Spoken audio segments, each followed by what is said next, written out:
సంఘంతో పాటు మిగతా అన్ని సంస్థలను కేంద్రం తన చెప్పు చేతల్లో పెట్టుకుంటుంది. దానివల్లే ఎలక్షన్లో గెలవగలుగుతుంది అన్న మాట కూడా అన్నారు. నిజంగా కేంద్రం ఏది అధికారంలో ఉంటే ఏ పార్టీ అధికారంలో ఉంటే ఆ పార్టీ ఎలా చేస్తుందా, లేదా బీజేపీ మాత్రమే ఎలా చేస్తుందా? అంటే ఇక్కడ విజయ్ గారు కాంగ్రెస్ పార్టీకి పెద్ద అనుభవం. ఎందుకంటే దేశం స్వాతంత్రం వచ్చిన తర్వాత అత్యధిక సంవత్సరాలు పరిపాలించింది ఎవరండి? కాంగ్రెస్ పార్టీ. యూపీఏ 1 సరే పాత జమానా వదిలేసేయండి, ఇందిరాగాంధీ పీరియడ్ కానీ తర్వాత పీరియడ్ వదిలేసేయండి. కానీ లేటెస్ట్ గా సోనియా గాంధీ గారి పీరియడ్ లో కూడా యూపీఏ 1 and 2 కూడా పరిపాలించింది కాంగ్రెస్ పార్టీ. ఈ ఈడీ ఏమైనా కొత్తగా వచ్చిందా, లేకపోతే సిబిఐ ఏమైనా కొత్తగా? కేంద్ర ప్రభుత్వాలు జనరల్ గా కూడా ఏ కేంద్ర ప్రభుత్వం ఉంటే వాళ్ళ ఆధీనంలో ఉంటాయి అనేది భారతీయ జనతా పార్టీ ఇప్పుడు మాట్లాడొచ్చు, లేకపోతే తర్వాత కాంగ్రెస్ వాళ్ళు మాట్లాడొచ్చు. కాకపోతే కేంద్ర ప్రభుత్వం చేతిలోనే ఉంటున్నాయి అనేది ప్రజలు నమ్ముతున్నారు, రాజకీయ పార్టీలు కూడా మాట్లాడుతున్నాయి. ఈ సంస్కృతి పోవాలా. దీన్ని మేము ఇగ్నోర్ చేయట్లేవు.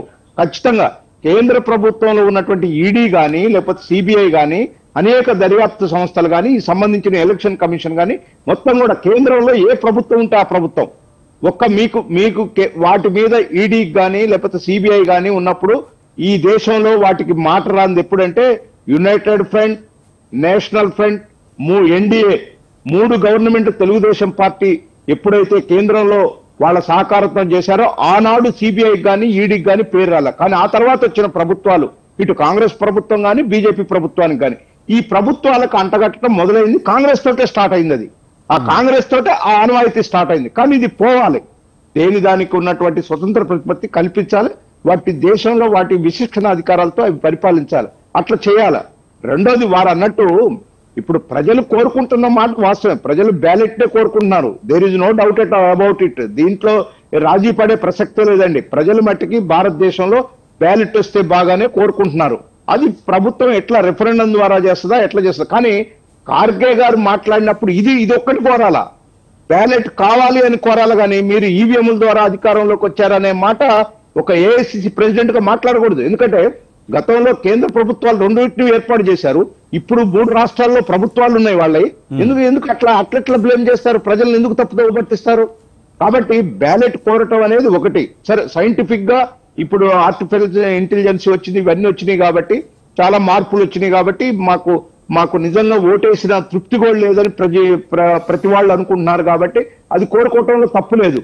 కానీ ఇట్లా ఈ టైప్ ఆఫ్, అందుకనే రాజకీయ పార్టీల నాయకులు ప్రజల్ని ఎడ్యుకేట్ చేయాలి. ప్రజలకి అర్థమైన దాంట్లో మాట్లాడాలి. మనకు అనుగుణంగా మనకు అవసరం వచ్చినట్టుగా దాన్ని ఇంటర్ప్రిట్ చేసుకుంటే చాలా కష్టమైందండి. ముఖ్యంగా ఈ సంస్థల్ని మేనేజ్ చేసే విషయంలో కేంద్ర ప్రభుత్వం ఎలా ఉంటుందా, రాష్ట్ర ప్రభుత్వ స్థాయిలో కూడా అలాగే వ్యవహరిస్తుందనే విమర్శలు ఉన్నాయి కదా, దీనికి సంబంధించి ఏమంటారు?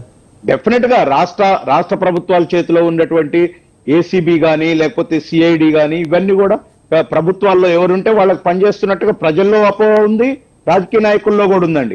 రాజకీయ నాయకులు అంటే ప్రతిపక్షంలోకి పోయినాక ఇప్పుడు రాష్ట్రంలో వైసీపీ గవర్నమెంట్ కూడా ఇదే చెప్తుంది. మీరు పోలీసులను యూజ్ చేసుకుంటున్నారు, సిఐడి ఆఫీసర్లను యూజ్ చేసుకుంటున్నారు అని చెప్తే మీ మీద కామెంట్ చేస్తున్నారు. దానికేమంటారు? గతంలో మీరు కూడా అయ్యే కామెంట్ వైసీపీ మీద కూడా చేశారు.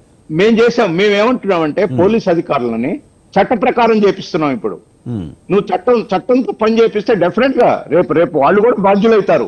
ఇవాళ చట్ట వ్యతిరేకంగా ఆఫీసర్లు ఎవరైతే చేస్తారో రేపు మళ్ళీ ప్రభుత్వాలు మారినప్పుడు బాధ్యులవుతారు. అందుకనే పోలీస్ డిపార్ట్మెంట్ కానీ లేకపోతే ఇంకా అదర్ ఏజెన్సీస్ కానీ రాష్ట్ర ప్రభుత్వాల చేతిలో ఉన్న వాటికి స్వతంత్ర ప్రతిపత్తి ఉన్న ఆ రకంగా పరిపాలన చేయాలి. అంతేగాని అధికారం 5 ఏళ్ళు ఉండొచ్చు, 10 ఏళ్ళు ఉండొచ్చు, కొత్త వాళ్ళ అధికారంలోకి రావచ్చు. కానీ మీకు భారత రాజ్యాంగంలో ఇచ్చినటువంటి సిస్టమ్ లో మీకు ఏదైతే బ్యూరోక్రసీ ఉందో వాళ్ళకి పరిపాలన ఏ విధంగా చేయాలనో ఆ విధంగా చేయాలి. కానీ తాత్కాలికంగా 1 సైడెడ్ గా నిన్న జగన్మోహన్ రెడ్డి గారు చూస్తున్నారు, మాట్లాడుతున్నారు. మరి ఇదే పోలీస్ వ్యవస్థతో కదా అసలు ఎవరు మిగిలారండి? తెలుగుదేశం పార్టీలో టాప్ నుంచి కింద వరకు మొత్తం అరెస్టు చేశారు కదా. ఏ చిన్న కేసు పెట్టి కూడా అర్ధరాత్రి గోడలు దూకిపోయి తలుపులు పగలగొట్టి కూడా అరెస్ట్ చేశారు కదా. ఎట్లా మరి చట్టం? మరి ఆనాడు పోలీసు మీ కిందనే పనిచేసిందా? మీ వైసీపీ డ్రెస్ వేసుకున్నారా? మీ ముఖ్యమంత్రి జగన్మోహన్ రెడ్డి గారికి సల్యూట్ చేశారా? అందుకనే ఒక మాజీ ముఖ్యమంత్రిగా బాధ్యతగా మాట్లాడేటప్పుడు మనం గతంలో నిన్ననే కదా ప్రభుత్వం దిగిపోయింది, 1 year కదా. 1 year తర్వాత ఇదే అధికారులు కదా పరిపాలించేది. డెఫినెట్ గా అదైతే ఉందండి. రాజకీయ పార్టీలు అన్ని కూడా ఎవరు అధికారంలో ఉంటే వాళ్ళకి అధికారులను అంటగట్టడం అలవాటైపోయింది. ఇది కూడా మంచి సాంప్రదాయం కాదు. ఇది ఎక్కడో ఒక్కడ తెరబడాలి దీనికి. రైట్. వెంకటరెడ్డి గారు, ప్రధానంగా ఎన్నికల సంఘంతో పాటు మిగతా అన్ని దర్యాప్తు సంస్థల్ని కూడా కేంద్రం అదుపు చేస్తుంది.